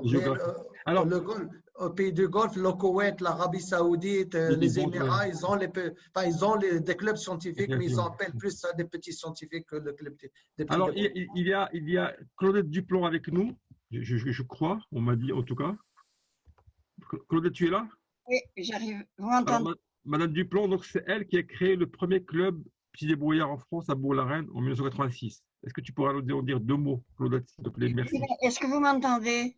Oui, on t'entend très bien. Non, c'est moi, je ne suis pas sûre. Bonsoir. Bonsoir, oui, Claudette. Il n'y a pas longtemps que je suis arrivée, alors je suis tombée comme ça sur la réunion il y a peut-être 3-4 minutes. Hein. Comme d'habitude, tu n'arrêtes pas de tomber. Ouais. On t'entend. Après avoir périclité dans la technique pour venir me retrouver. Oui, ben, moi j'ai eu cette chance de faire partie du groupe qui a créé des créations des petits débrouillards en France. Et c'est vrai que le premier club de petits débrouillards, j'en étais très fière, c'était Pascal Desjours, qui était l'animateur. C'était à Bourg-la-Reine et c'était la première fois qu'il se passait une action scientifique dans le milieu culturel. J'étais directrice à l'époque d'un centre culturel qui avait quand même, dans les 2000 adhérents, il y avait une centaine d'animateurs, il n'y avait rien au niveau sciences. Et c'est grâce à vous, grâce à Pascal, grâce à Michel Crezon, qu'on a commencé à créer des ateliers petits débrouillards qui ont eu un énorme succès. Et je vous ai entendu tout à l'heure, mais je ne suis pas sûre, parler d'encyclopédie. Moi, je crois que ça a été quand même un sacré outil de diffusion et de compétences. Et je vois, je sais pas, souvent, quand je vais dans des réunions ou autres, on me parle, particulièrement à Blois, où se réunissent chaque année, sauf cette année, les prix Nobel de physique et les physiciens de différents pays. Ils me parlent des petits débrouillards. Souvent, on me parle d'encyclopédie. Et j'ai retrouvé des chercheurs ou des chercheuses qui sont maintenant aux États-Unis et qui ont démarré avec les petits débrouillards. Je ne sais pas le nom actuellement, mais pour dire quand même l'importance qu'on a eue et qu'on a. Bon, je le dis comme ça spontanément, mais c'est vrai que ça a été un tournant dans la culture scientifique, dans la culture, pardon, générale, d'amener cette ouverture vers les sciences. Et c'est grâce aux petits débrouillards. À toi aussi, parce que tu nous as quand même pas mal soutenu dans le développement des débrouillards, notamment dans le théâtre. Tu te rappelles du théâtre, je ne sais pas quoi. Ouais. Super, merci Claudette. Est-ce qu'il y a des questions encore? On a encore 10 minutes, même pas 7 minutes, ou des remarques ou des suggestions pour la suite. Sachant qu'il y aura d'autres cafés sciences et histoire, parce que c'est la première partie, on n'a pas épuisé le sujet, parce qu'il y aura aussi François peut parler des blocs et de la partie internationale. Oui. Non. Il faut rappeler ce que c'est des blocs, François. Oui, voilà, parce que là, c'est un peu le…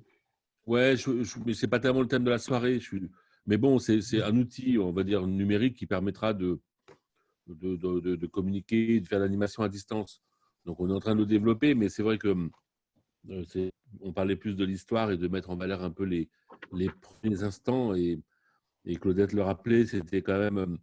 Ce qu'il faut rappeler peut-être à tout le monde, tous ceux qui nous écoutent, c'est qu'on a donné beaucoup de noms. Il y a beaucoup de noms qui manquent.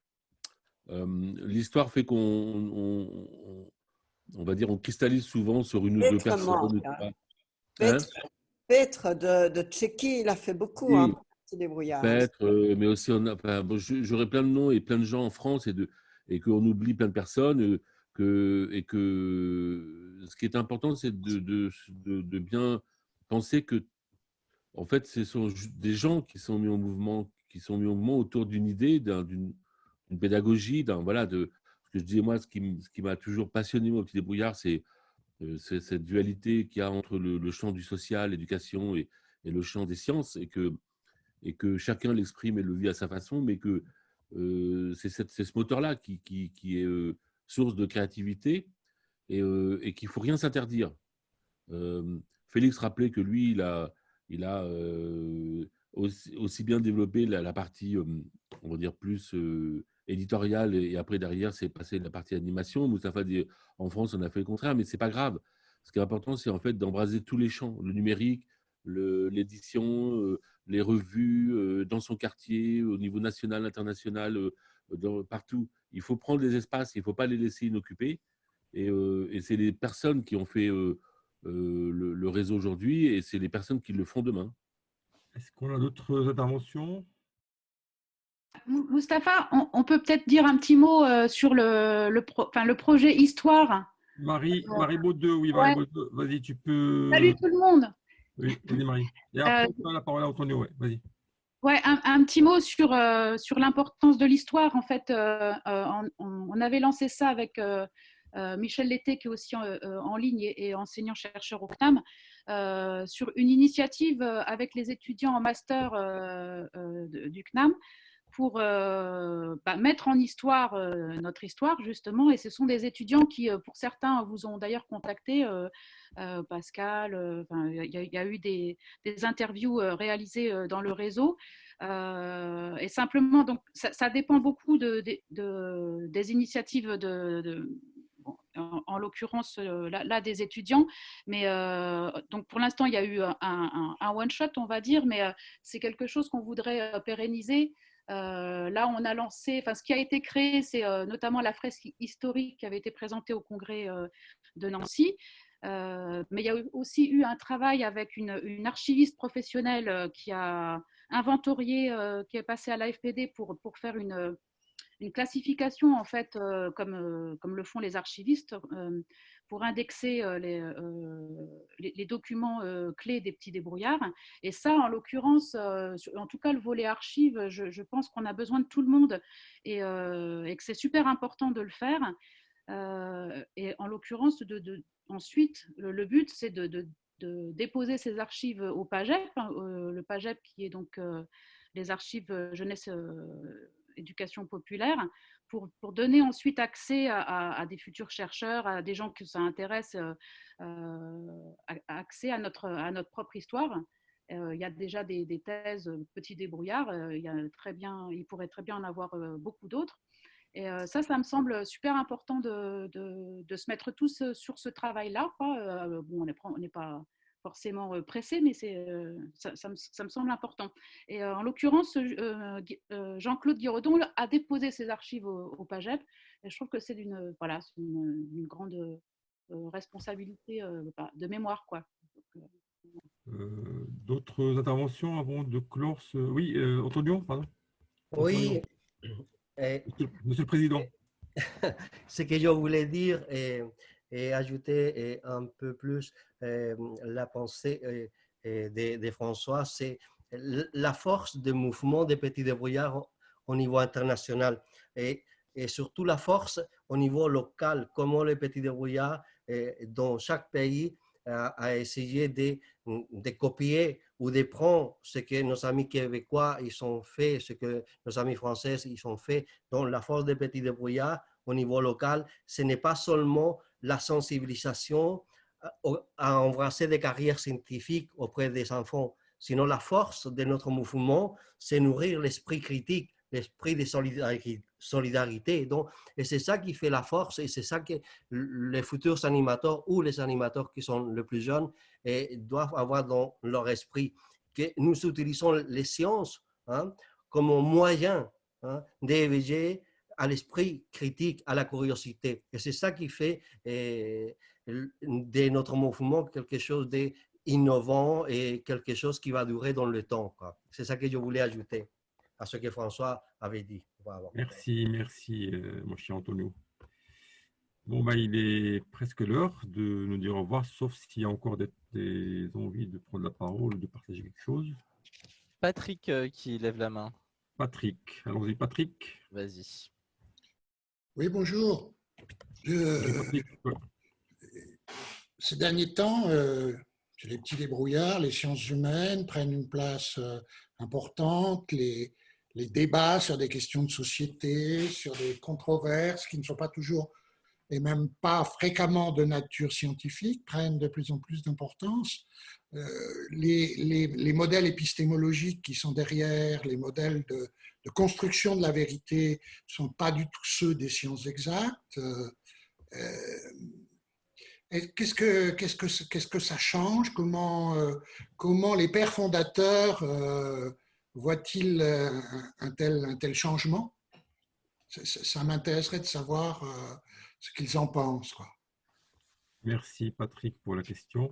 Qui souhaite Félix, tu parlais de deux mots, notamment parce que le dernier magazine que vous avez lancé, c'est plutôt ça, le dernier magazine québécois.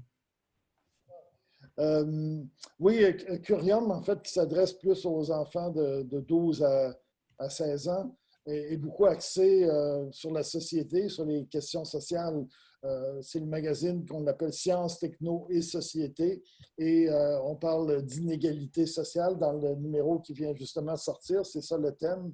Alors oui, les débrouillards, et petits, moyens ou grands, sont au diapason des questions sociales d'aujourd'hui. On ne se contente plus seulement de faire des petites manipulations comme il y a 40 ans.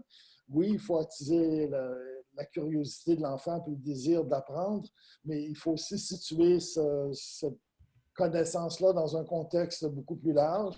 Et si on le fait moins avec les 7-8 ans, on peut le faire plus avec les 14-15 ans. D'ailleurs, en France, vous intervenez beaucoup plus aussi avec les adolescents, peut-être qu'on le fait côté animation au Québec. Mais pour dire aussi que je suis très, très content, très fier de voir le développement de la Fédération internationale, d'abord qu'elle existe encore malgré les hauts et les bas qu'elle a connus, de voir qu'il y a une volonté d'échanger entre nous, puis de toujours travailler. Oui, on doit concentrer nos efforts sur notre pays, nos régions, mais d'avoir un souci de savoir qu'au Maroc, en Algérie, en France, en Belgique, à Bruxelles, il y a d'autres animateurs, d'autres journalistes, d'autres communicateurs qui ont la même passion, le même goût que nous de promouvoir, développer la science chez les enfants. Bien, je pense que ça va toujours nous unir, cette volonté-là, cette passion-là. Nous, on fait un peu nos efforts, comme je disais, pour que le magazine puisse circuler davantage en Europe, en tout cas au moins dans la francophonie. Et je suis très confiant que le projet de Maison des débrouillards va vraiment donner un gros plus, comme le projet, l'encyclopédie ou le wiki débrouillard a beaucoup aidé tout le monde partout dans la francophonie. Merci. Et Badr, toi, vas-y Badr, sur la question de sciences humaines et sociales. Badr.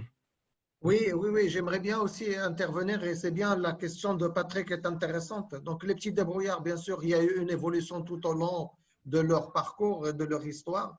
Des sciences techniques où on était déférus avec toutes les expériences qui sont développées. Après, il y avait un suivi, on a suivi un petit peu les problématiques de développement durable aussi qui se sont posées avec les changements climatiques, avec toute la problématique environnementale. Donc, les petits débrouillards à l'échelle internationale ont accompagné aussi. Donc, il y a eu un grand intérêt. Suivi aussi tout ce qui est autour du vivre ensemble. Et donc, il y a eu un certain nombre de choses qui ont été créées par les petits débrouillards français, par les petits débrouillards marocains, les Allemands, les Belges aussi. Donc, il y a tout un travail qui s'est fait depuis 4 années, à peu près 3-4 années, sur les problématiques du vivre ensemble. La question de la transition numérique se pose. Donc, il y a des pays qui sont mieux avancés que d'autres. Donc, voilà, c'est vrai que de sciences et techniques vers le social, et c'est opéré de manière graduelle. Ok. Antonio, tu as des choses à dire là-dessus sur... Il y a Pascal aussi qui souhaitait peut-être intervenir. Qui? Pascal, c'est un plaisir d'écouter les animateurs fondateurs. Oui, c'est riche. Je vais juste répondre à Patrick. C'est de l'animation scientifique. Après, chacun va avoir sa définition de la science, mais c'est vrai que les petits débrouillards, au départ, c'est des expériences simples, rapides, et c'est beaucoup plus facile avec ce que certains appellent les sciences exactes ou les sciences dures qu'avec les sciences molles, comme disait Abraham Molf. Et c'est petit à petit qu'on s'est amené à aborder d'autres sujets. Badr vient de parler du développement durable, ça ne s'appelait pas encore comme ça à Rio en 1992, Nous, on a décidé de se lancer sur l'environnement à ce moment-là, parce que bon, il y avait toute la mouvance Rio, et puis en même temps, ça nous permettait d'aller chercher un peu d'argent, parce que c'était une année maigre. Et on s'est mis sur l'environnement. C'est vrai qu'au tout début, on a d'abord cherché des expériences, puis petit à petit, on a réfléchi autrement. On s'est demandé comment intégrer des sciences moins rapides, on va dire, dans nos animations. Et c'est petit à petit comme ça qu'on est arrivé à d'autres sujets. Et c'est vrai qu'il y a eu tout un mouvement plutôt au début des années 2000 sur les sciences sociales, les sciences dites humaines. Mais au départ, on n'a pas dit les petits débrouillards, c'est de l'animation physique-chimie. C'est de l'animation scientifique. Il y a François qui souhaitait réagir aussi. Oui, peut-être pour compléter ce que dit Pascal, que je partage, la question de Patrick, elle est difficile. Hein. Donc, moi, j'ajouterais alors une vision personnelle. Alors, bon, d'abord, s'il y a une chose que nous, on ne s'interdit pas, c'est de se questionner et puis d'expérimenter. Donc, s'il y a des choses à défricher côté de sciences humaines et sociales, allons-y, quoi. Allons-y avec méthode, allons-y avec désir et puis aussi avec plein de questions. Maintenant, sur le fond de la question, je rajouterais ce que dit Pascal, c'est que quand même, je pense que c'est lié aussi à l'histoire des sciences, c'est-à-dire les sciences de la matière, les sciences de la nature et les sciences humaines ne se développent pas de la même façon, avec les mêmes corpus de connaissances et de méthodologies au même moment, et que nous, on hérite de tout ça, et peut-être qu'on est juste à un démarrage de quelque chose, et que je pense que les sciences vont se changer encore dans les temps qui viennent, dans les années qui viennent, j'espère en tout cas, et peut-être que plus de sciences humaines et sociales dans les sciences de la matière et de la nature et de la vie seront intéressantes, et aussi plus de sciences de la matière dans les sciences humaines et sociales peuvent être aussi intéressantes, même si des fois elles dominent trop. Donc oui, c'est un vrai sujet de fond qui est lié pour moi aussi à l'histoire des sciences. Jérôme, on a encore des questions dans le tiroir ou... Il y en a quelques-unes. Après, je ne sais pas si elles ne sont pas justement renvoyées sur cette seconde partie qu'on imagine sur la deuxième partie, justement, celle dont on a commencé à parler un petit peu, les forums sociomondiaux, le moment où les questions politiques et de société, elles entrent en résonance, au sein du mouvement. Je pense qu'elle serait peut-être mieux répondue là-dessus. Ouais, je pense, oui. Et qu'elle mérite tout on vous un promet un deuxième débat. café des sciences plus axé sur justement la question de sciences sociales ou l'équilibre des sciences sociales en questionnement, parce qu'on a fait des choses, mais on n'est pas non plus au point. Et puis sur notre participation aux gros mouvements sociaux, mais aussi les coopérations qu'on a avec des partenaires comme d'autres structures ONG sur des thématiques comme le changement climatique ou la biodiversité, etc., qui vous montrera justement qu'à partir de 2007, les petits débrouillards ont développé d'autres manières d'agir sur le terrain, et surtout qu'on essaie d'avoir aussi cette dimension de plaidoyer ou d'action qui apparaissent à travers notre action de terrain. Donc c'est aussi une évolution parallèle qu'il faut... Là, on voulait vraiment voir les origines et puis les différentes manières qui ont fait que ce mouvement a pris et puis s'est développé et puis a diffusé à travers le monde avec les difficultés qu'on a connues. Mais quand même, il y a quelque chose qui a fait que ça a pris et qui est partagé, qui est universel. Et ça, il faut qu'on arrive à le dégager pour en faire le fondement sur lequel on construit aussi autre chose de l'avenir. Parce que pour construire l'avenir, il faut connaître son passé et la manière dont on est parvenu. Donc, bien, bah, écoute, si on n'a plus de questions, on peut dire merci à tout le monde, merci aux intervenants. Merci à Félix, merci à Antonio, Pascal, François, Badr et Joël. Il est où, Joël? Je suis là. Est-ce que vous pouvez nous dire un dernier mot pour la fin de clôture? Comment vous voyez les perspectives, justement, la prospective de réseau? Ou des conseils vous nous donnez par rapport à ce que vous avez vécu? Moi, c'est un peu compliqué. J'ai décroché quand même depuis un moment. Bon, sans totalement décrocher non plus, mais... Lâche-toi. Cloîtré en prison. Non, ce que je pourrais vous montrer éventuellement pour ne pas perdre cet aspect international et quand même qui est dû aux origines, c'est J'ai un ou deux trucs, ça fera plaisir à Félix, je pense, outre la version française qu'on avait sur les petits débrouillards. Bah, écoutez, il y avait calqué là-dessus, il y avait la version tchèque qui était assez simple, et puis la version slovaque également. Je ne peux pas résister à vous montrer quand même des dessins qui ont été faits par des petits Russes à l'époque. On n'a pas fait beaucoup de choses en Russie, c'était assez compliqué. Bon, ça ne s'est pas développé pour diverses raisons, mais il y avait des clubs qui avaient fait des choses assez jolies. Par exemple, regardez un magnifique dessin rédigé sur le Ludion. Et puis la fameuse expérience qui avait défrayé la chronique à l'époque en formation sur cette fameuse eau qui monte avec une bougie. Donc les Russes avaient mis 2 bougies, 3 bougies, puis ils avaient trouvé la controverse de l'époque qui nous a occupé longtemps. Voilà, la grande controverse on disait allègrement des bêtises, mais avec la meilleure foi du monde. Alors maintenant, sur le développement, je ne sais pas, moi, vous me donnez furieusement envie de reprendre du service, je ne sais pas trop comment. C'était le but. Oui, en tout cas, ça m'a fait extrêmement plaisir d'être avec tout le monde. Vraiment, ça faisait longtemps. On ne s'est pas vu depuis très longtemps. J'espère qu'un jour, il y aura une maison des petits débrouillards, mais j'espère qu'un jour, on aura l'occasion de se croiser tous physiquement. Absolument, quand tu veux, avec plaisir. On attend la fin du déconfinement. Inch'Allah. Voilà, écoutez, merci, bonne soirée à tous. Merci à toi, et puis à bientôt. Merci. Félix, un petit dernier mot pour l'avenir? Oui, pour l'avenir, bien.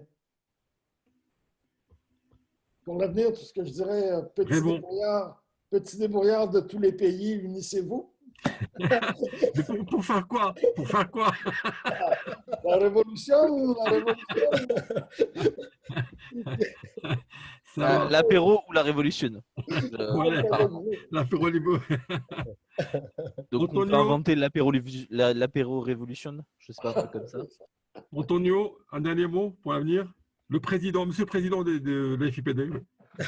Merci Mustapha, mais je dirais par rapport aux pères fondateurs et mères fondatrices des mouvements des petits débrouillards, à l'époque, il y avait les petits débrouillards qui allaient à la découverte du monde.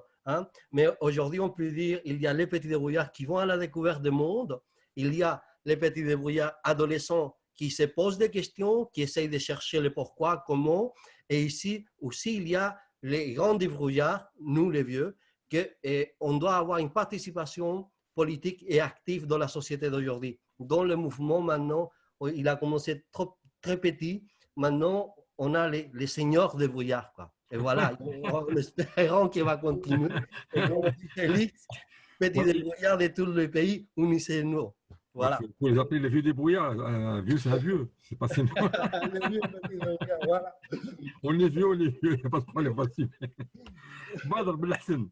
Oui, moi je suis en train de lire un livre que tu m'as recommandé déjà, Mustapha. C'est Jacques Attali, Apprendre au 21e siècle. Et donc là, c'est un livre Pas Jacques Attali, surtout pas, non, c'est... Voilà. Ah oui, non, Jacques Tadei, Jacques Tadei sur le Apprendre au 21e siècle. J'étais surprise. Désolé. Donc, il m'a interpellé sur nos méthodes d'apprentissage et sur l'éducation du 21e siècle. Et donc là, ça pourrait être un thème sur lequel nous pourrions travailler tous ensemble. Ouais, surtout après ce qui s'est passé là, ça peut être une bonne base de réflexion. Ouais. Monsieur Doro, un dernier mot? Après tant de jolies phrases et de bons mots de mes collègues que je salue, je dirais juste ne vous interdisez rien. Comme nous, on ne s'est rien interdit. Donc allez-y, il faut foncer et dans tous les domaines. Et bien sur ces belles paroles, je vous remercie beaucoup. Je vous dis. Mais non, il manque la Belgique. La femme. Mais c'est son directeur. Antonio est belge. Oui, mais oui. Pas une femme pour conclure. Mais Nicole, elle est là. Nicole est Pascal. Oui.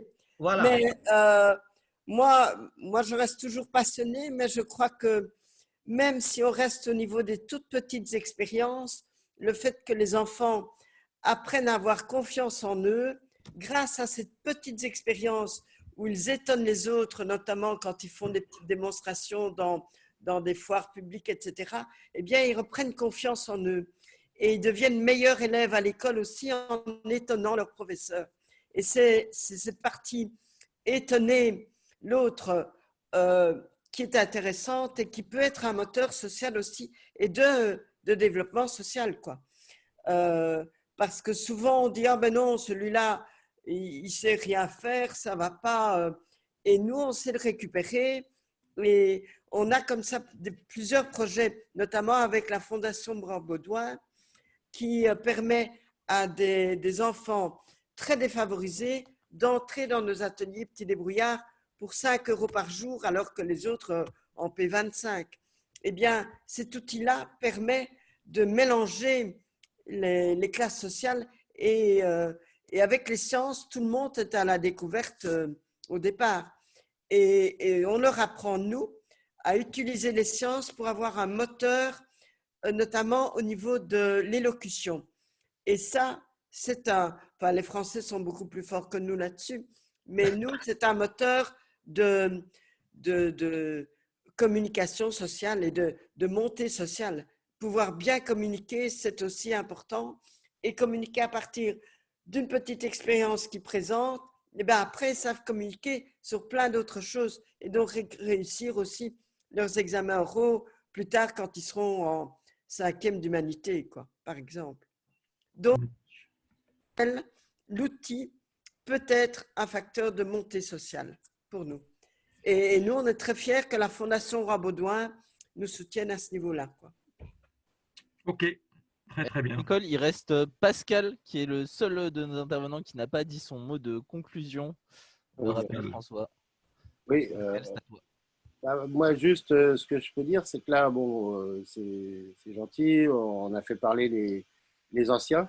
Ce qui est important aussi, de mon point de vue, c'est qu'on s'efface régulièrement pour laisser la place aux jeunes. Quand on a démarré les petits débrouillards, et là, tout le monde qui est, là, qui est ici, qui avait démarré les petits débrouillards, moi, j'avais 25 ans, maintenant, j'ai un peu plus que 2 fois plus. Je pense que c'est important de favoriser aussi le fait de développer, que d'autres, que des plus jeunes aussi développent, qu'on ne sclérose pas. On n'a jamais sclérosé, mais c'est peut-être qu'on peut avoir d'autres développements quand on laisse la place aux jeunes pour imaginer les petits débrouillards du futur.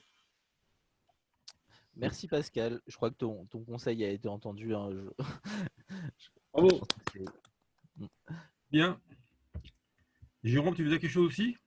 Non, mais je pense que moi, c'est en tant que jeune petit débrouillard, mais pas dans les plus jeunes maintenant. J'avais l'habitude que si. Mais c'est une des choses qui est très marrante, c'est qu'en fait, on devient les petits débrouillards et on porte ce mouvement-là hyper rapidement. Et c'est peut-être une des choses les plus belles qui soit dans ce mouvement-là, c'est qu'on peut aller appeler des copains en Afrique, dire oh bah tu vas faire les petits débrouillards aussi, même si on n'est pas président de la fédération internationale, même si on n'est pas dans les anciens. Et du coup, dans le fait de laisser la place aux jeunes, je pense que c'est quand même un mouvement qui peut être fier de ce qu'il fait déjà. Vas-y, prends la présidente de la fédération internationale. Non, je suis plus assez jeune. Mustapha, tu as coupé ton micro. Ouais, pardon. Je disais que je vous remercie beaucoup tout le monde d'être venu. C'était une super soirée. Et on va essayer d'organiser le Café des Sciences le prochain, donc pour la suite, dans les 15 jours qui viennent. On vous préviendra pour elle. Et rappelez qu'il y en a un demain, Café des Sciences. Voilà, il y en a demain. Jérôme, tu peux dire le thème demain, j'ai oublié? Ou quelqu'un d'autre? Alors demain, vous aurez des paroles de jeunes, justement. En tout cas, c'est l'après-confinement et on a décidé de partir des expériences vécues de confinement et de projection dans le futur de 4 jeunes de notre mouvement. Donc, venez nombreux demain pour écouter les jeunes. OK? Bien. Merci. Au revoir. Merci. Merci à À vous. bientôt. Bonne soirée. Bon après-midi pour Félix, ou je ne sais pas, au début de soirée. Et pour Laura aussi. Et en tout cas, merci. Super. Et merci beaucoup. Ciao, ciao. Merci à toi. Merci. Ciao. Ciao. Bravo, Mustapha. Ciao, ciao, ciao. Merci à vous. Ciao. Expérience scientifique numéro 3. Peut-on téléporter un Norvégien qui parle trop fort? Vitens coupen om een koem om een bij. Vitens kapen om een roene comme een bij. Disons que ça n'est pas une réussite, mais c'est bien d'avoir essayé. Toi aussi, fais le plein d'expérience avec les petits débrouillards.